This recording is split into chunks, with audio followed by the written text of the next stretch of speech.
當大家一早認命減肥注定痛苦，但居然有藥廠意外發現一隻唔使出力就可以輕鬆減磅嘅神奇藥 ，extremely effective for weight loss. Discovered a side effect for users was dramatic weight loss. 連全球首富 Elon Musk 一班荷里活明星都撲住去用。The whole town is on Ozempic. 唔單止賣到全球大缺貨，依間藥廠市值仲升到叭叭聲，一夜稱霸成個歐洲。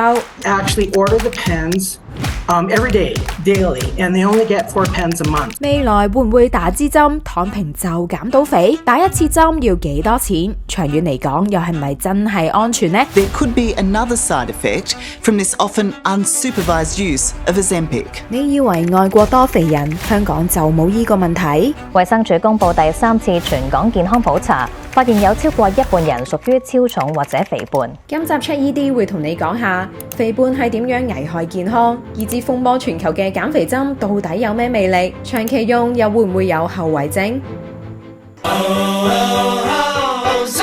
呢個音樂你未必聽過，但喺外國就已經街知巷聞，洗晒美國人腦。佢叫 Ozempic， 係 FDA 批准用於治療第2型糖尿病嘅針劑藥物，由丹麥製藥巨頭諾和諾德公司開發。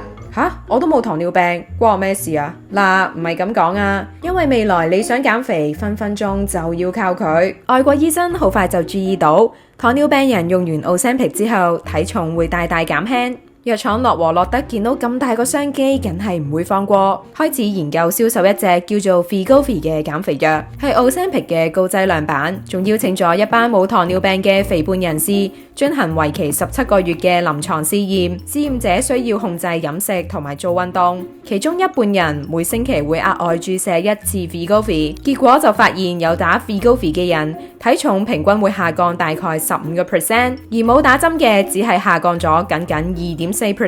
呢個效果遠超於 FDA 過往審批用嚟治療肥胖症嘅口服藥，成為自古以嚟最勁嘅減肥藥，徹底顛覆人類對減肥嘅認知。而家同你講，以後俾錢就可以輕鬆減肥，你制唔制？你仲諗緊嘅時候，全球首富 Elon Musk 上年已經試緊，效果仲好驚人。呢位全球首富同大家一樣都係凡人，中意食嘢，但係唔中意做運動。一星期返足90個鐘嘅 Elon Musk， 朱古力就當早餐食。晏晝無論助理俾咩佢都淨係用5分鐘去鯨吞。夜晚呢就只中意食法國菜同 BBQ。有壓力嘅時候，一日仲可以飲8杯可樂。結果22年嘅時候，就有傳媒影到去希臘度假嘅佢搞成咁樣。但係再次現身嘅時候，搖身一變，居然減到依個樣。日理萬機，咩都要快嘅 Elon Musk， 連減肥都要快，佢就揀咗打 Ozempic， 仲喺 Twitter 話依支針幫助自己好多。有全球首富試用同埋認證 ，Ozempic 即刻爆紅。股價叭叭聲咁上，市值仲曾經超越埋法國奢侈品集團 LVMH， 稱霸歐洲。Ozempic's success has turned Novo Nordisk into Europe's biggest company, with a valuation of $450 billion. 兩支針一夜間扭轉晒成個糖尿同埋減肥藥市場，入邊有咩成分令佢咁巴閉？明明想控制血糖，點解最後又有減肥作用？一切就要由一隻生活喺美國沙漠嘅大蜥蜴講起。我哋每個人一食完飯之後呢，咁喺我哋條腸呢就會釋放一種嘅荷爾蒙出嚟。嗰種荷爾蒙呢，只係逗留喺身體2分鐘左右嘅啫，佢就可以喺呢2分鐘裏邊呢，就刺激我哋個胰島素就釋放出嚟。咁於是乎就我哋個血糖呢就可以下降嘅。於是乎喺加拿大呢，就有個科學家就喺度諗啦，美國嗰啲大蜥蜴喺個沙漠度食完一餐之後呢，佢嗰個血糖呢係可以維持好長嘅時間嘅喎。咁於是乎呢，就捉嗰隻大蜥蜴就拎去研究，睇下佢身體裏邊嗰種 GLP-1佢嗰個結構係點啦？發現原來有成一半嘅氨基酸個結構咧，同人類係好接近嘅喎。咁就由嗰陣時開始咧，於是乎咧就利用佢嗰個嘅蛋白質嘅結構，一路就開始研究落去。咁後期攞咗嚟改良咗之後啦，於是乎佢就唔止淨係逗留喺身體裏邊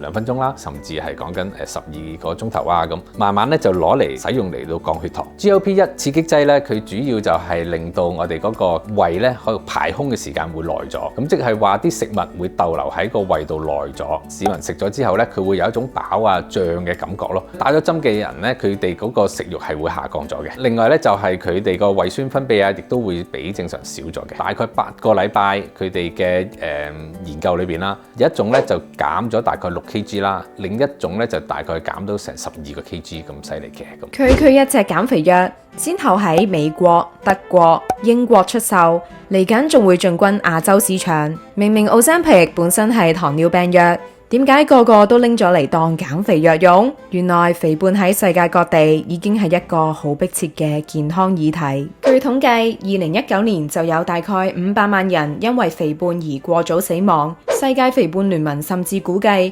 ，2035年肥胖人口會膨脹到40億。肥最多只係影響外觀啫，我都唔 care 人哋點睇我。大把明星肥得嚟都好睇啦。嗱，你咁諗又未必啱喎。因為肥胖會增加患慢性病嘅風險，包括癌症、心臟病、骨關節炎等等。你以為外國人日日食快餐易出事，香港人食粥粉麵飯就好健康？衛生署就發現，15至84歲香港人之中，超過30%人係屬於肥胖。黎生返朝九晚五，時不時要 OT， 每日食晏時間得1粒鐘嘅佢，分秒必爭。碟飯一到就起勢咁爬入口，但係其實進食初期，胃部會分泌飢餓素刺激食慾，當食物到達回腸，身體先會分泌飽肚荷爾蒙。呢個過程大概需要20至30分鐘。結果黎生食得太快，身體容易喺未知飽嘅情況之下越食越多，仲未計佢有時貪方便走去食高油高糖嘅快餐，平時少做運動，長期唔夠瞓又壓力大，所以好快就變肥仔。而黎生嘅生活亦都係好多香港人寫照。當吸收過多熱量，但又消耗不足，缺乏運動，或者受遺傳、疾病、藥物影響，就會引起肥胖。如果你同我係30-40年前嘅肥人，就算有藥食，減肥都要受唔少苦。當時如果你同時患有慢性病同埋肥胖，醫生會處方安非他命類嘅藥物，降低嚴重疾病惡化攞你命嘅風險。但係當時唔少病人食咗之後都出現副作用。其實好明顯咧，就會令到個患者容易出現幻覺啦，血壓會上升啦，心跳會加快啦。咁反轉頭咧就會係影響翻個病人個心肺功能嘅。於是就有班科學家日夜研究，到底呢個世界上有冇可能有一種減肥藥唔會好似安非他命咁影響到中樞神經系統，又竟然真係俾佢哋發明咗隻排油丸出嚟，可以抑制腸胃吸油。譬如有油分高油分嘅餐單嘅時候咧，於是乎咧嗰啲油咧就一路由個胃流去小腸，咁跟住就大腸就排便嘅時候咧就流埋出嚟啦。咁於是乎身體吸收嘅脂肪嗰個嘅量就會少。食完大餐啲油唔吸收之餘，仲會排出。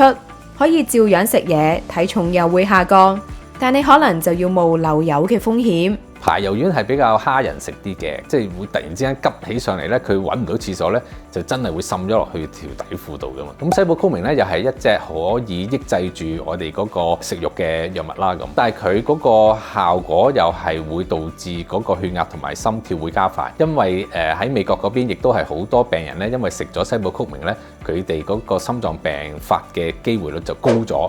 咁於是乎就全球都開始覺得佢唔安全，就已經冇用㗎啦。變咗就一路以嚟就係好想有一啲嘅藥物係可以食得舒服，即係唔會咁尷尬。咁引發搶購熱潮嘅 Ozempic 又係咪真係安全呢？大家都會諗到啊，佢會唔會導致嗰個血糖過低呢？咁但係實際喺臨床上面出現翻出嚟咧，又唔係話咁多出現低血糖，即係話會飆汗啊、好唔舒服啊、咁心跳快啊嗰啲嘅現狀又唔係咁多見喎。佢哋個副作用主要都係腸胃嘅唔舒服嘅，咁就包括咗肚屙啦，包括咗便秘啦，咁又或者有啲冇胃口嘅情況啦。咁呢啲嘅副作用啦，一般就係隨住你一路打，慢慢就會適應咗嘅。有啲病人打完之後可能會有頭痛啦，同埋打嗰個位咧會有啲痛啊，或者有啲痕啊、紅腫嘅情況咯。不過研究過程中就發現喺有甲狀腺問題嘅老鼠身上，打 GLP-1 刺激劑會增加佢哋患甲狀腺癌嘅風險。真正喺人類咧係冇呢一個嘅實證嘅，咁但係喺老鼠嗰度反映咗咧，咁變咗我哋如果一早知道個病人或者佢個家屬係曾經患過呢一個甲狀腺癌咧，咁我哋就勸喻就建議就唔好用啦。目前喺香港 Ozempic 需要由醫生處方先可以用，亦已經有香港人用緊，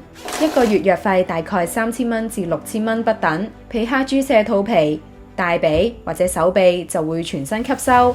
不過其實打針都唔係一勞永逸。如果 GLP-1 呢個嘅刺激劑你一停用之後呢，相信嗰個體重好快就會反彈翻。除非你可以喺嗰個運動量裏邊再加多幾成落去嘅，咁令到身體嗰個燃燒嘅卡路里可以再增加多啲呢，仲可能會 keep 得到。Ozempic 自推出以嚟都引起極大爭議。FDA 本來批准呢隻針應用喺治療2型糖尿病上。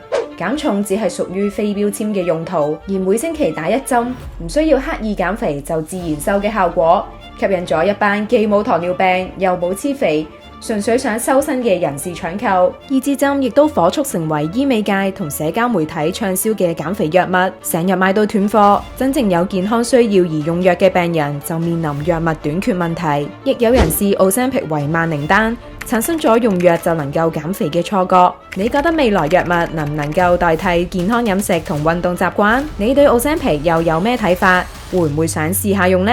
喺下邊留言話俾我哋聽啦！